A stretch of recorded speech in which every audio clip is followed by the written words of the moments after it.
KDC and its supporters strongly reject India's invitation to G20 countries into illegally occupied Kashmir. World Kashmir Awareness Forum has decided to rent digital trucks in New York City to send the message to G20 countries that any meeting in the disputed territory of the Jammu and Kashmir is meant to engineer a facade of normalcy in Kashmir.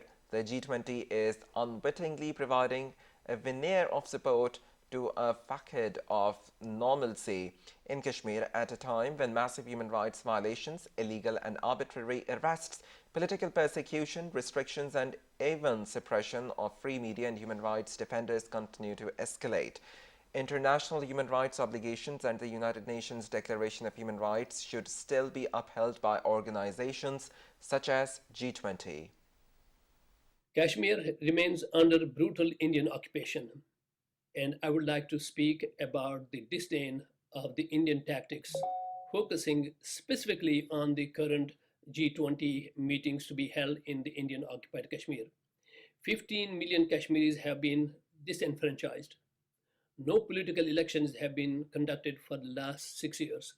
Ironically, even the rigged ones have not taken place. Nearly all political leaders, human rights defenders, journalists, and thousands of innocent Kashmiris are held in jails across India without any due process or fair judicial trial.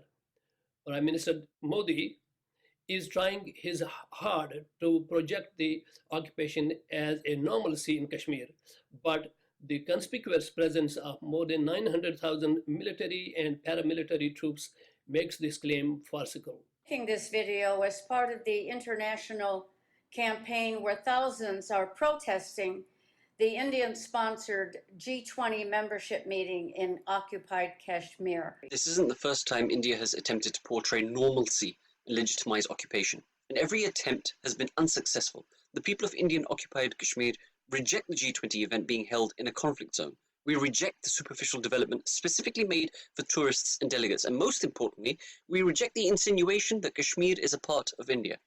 Anyone who participates and engages in this meet would be complicit in the crimes India has committed in Kashmir. India is violating UN resolution on Kashmir by holding G20 controversial meeting in Indian occupied Jammu and Kashmir because Jammu and Kashmir is a UN recognized disputed territory. 1 million Indian forces are committing human rights violation in Indian occupied Jammu and Kashmir. We urge G20 countries, please boycott this meeting. We appreciate those countries who have boycotted this G20 controversial meeting in occupied Jammu and Kashmir. Countries involved in G20 events in India are being used by the Modi government to project a false image to the world about Kashmir and Jammu. The people of Kashmir have conveyed the clear message to the G20 countries not to have their meeting in the capital city of Srinagar. So the question arises, why? Because the G20 meeting in the capital city of Srinagar is in violation of 16 substantive resolutions of the United Nations Security Council.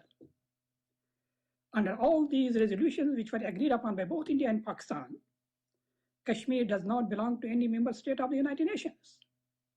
So the claim that Kashmir is an integral part of India does not stand. And secondly, India would like to give the impression by having the G20 meeting in Srinagar that there's a normalcy. And the presence of G20 is going to have the seal of approval of that normalcy. Ladies and gentlemen, it is none other than New York Times reporting on August 10, 2019 that Kashmir has become the hell for the people of Kashmir. So again, the question of normalcy in Kashmir does not stand. Kashmir